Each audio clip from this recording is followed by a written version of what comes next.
श्री गणेशदत्त गुरुभ्यो नमः।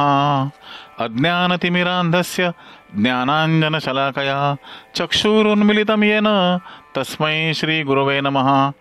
परमपूज्य सद्गुरू श्री रामकृष्ण क्षीरसागर स्वामींना वंदन करून संघटित सत्संग मंडळांच्या या गुरुकार्यातील मोहिमेमधल्या 1656व्या भागाचं मी पठण करीत आहे। आज कार्तिक शुद्ध पंचमी बुधवार दिनांक 6 नोव्हेंबर 2024। उपदेशामृत संग्रह भाग 7 या ग्रंथातील भगवान श्री दत्तात्रय सत्संग मंडळ मुंबई दिनांक 27/3/1993 बैठक क्रमांक 158।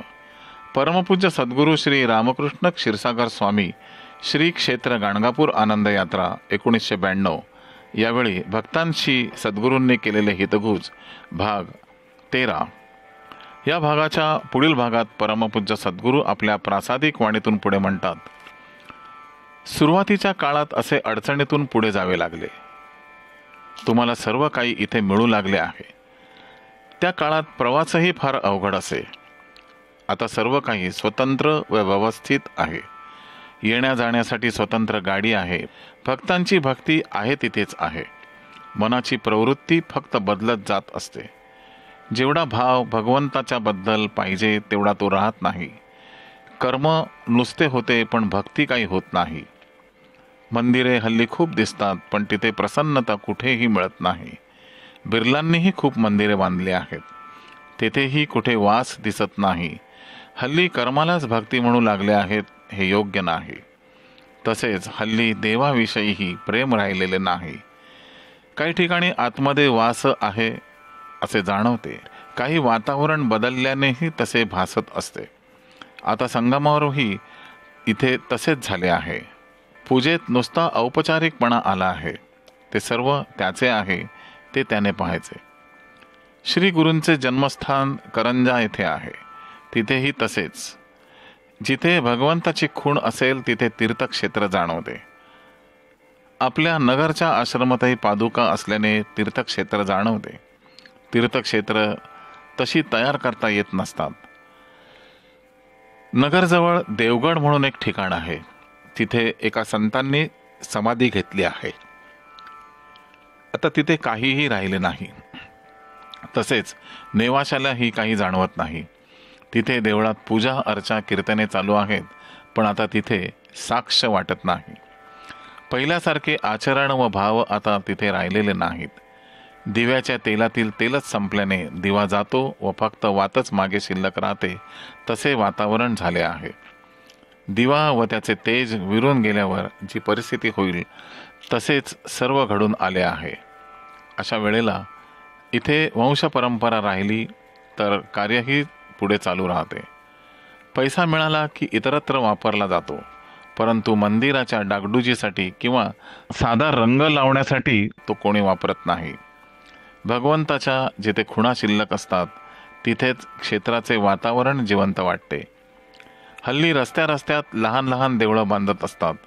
घाटातही देवळे बांधतात, अपघात होऊ नयेत अशी त्यामागे भावना असते। मुंबई पुणे रस्त्यावर घाटात असेच एक शिंगरोबाचे देऊळ आहे। एसटीने गाडीने जाताना खूप लोक तिथे पैसे टाकताना दिसतात। आपल्या गाडीचेही ड्रायव्हर तिथे गाडी गेली की पैसे टाकत असतात। शिंगरोबा हा एक भिल्ल इंग्रजांच्या काळात होता। त्याने इंग्रजांना घाट पार करण्यासाठी रस्ता दाखवला होता, परंतु इंग्रजांनी स्वतःचे काम झाल्यावर त्या भिल्लाला मारून टाकले। दुसऱ्या कोणालाही त्याने रस्ता परत दाखवू नये म्हणून इंग्रजांनी त्याचा काटा काढला। त्याच्या वंशजांनी नंतर घाटात त्याचे स्मारक बांधले। लोकांनी त्याला देवळाचे रूप दिले। उत्पन्न त्यांचे त्याच्या वंशजांना खूप मिळत होते, परंतु आता घाटात दुसरा रस्ता तयार झाल्याने रहदारी कमी झाली व उत्पन्नही कमी झाले। पूर्वीच्या काळी हिंदूंना मंदिर बांधायला परवानगी नव्हती।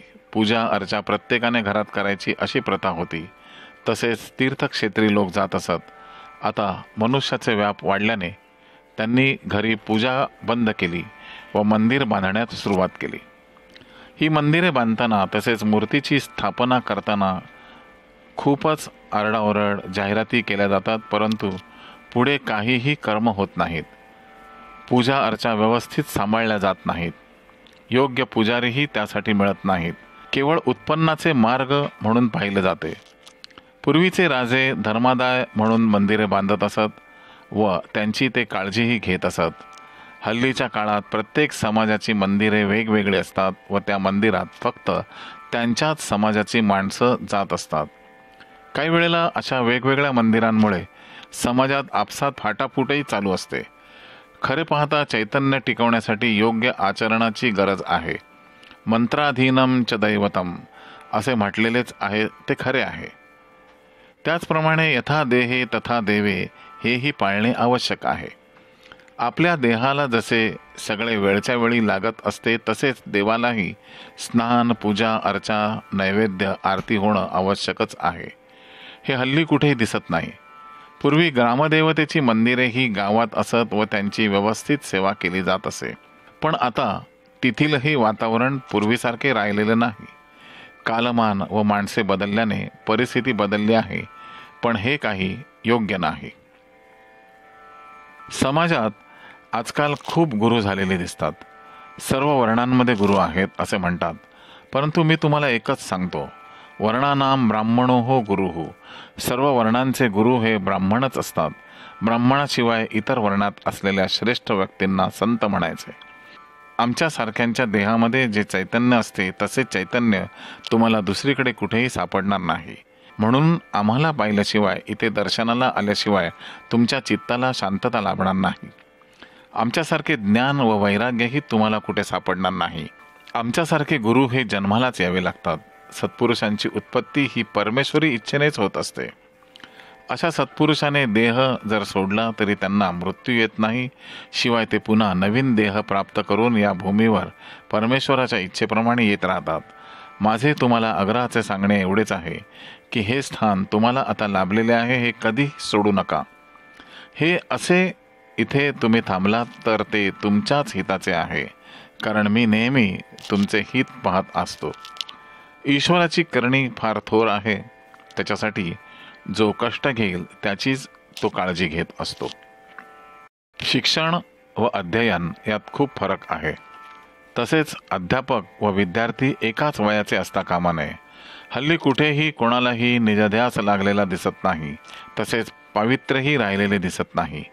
चंद्राचे प्रतिबिंब रात्रीच्या वेळी गटारात पडते तसेच गंगेतही पडत असतेच. त्याचा अर्थ दोन्ही प्रतिबिंबे सारखीच आहेत असे समजू नये. कारण अखेरीस गंगेचे असलेले पावित्र्यही महत्त्वाचे असल्याने प्रतिबिंबात फरक हा आहेच. तेव्हा तुम्हीही तुमचा देह तसाच या वातावरणाला अनुकूल करून घ्या.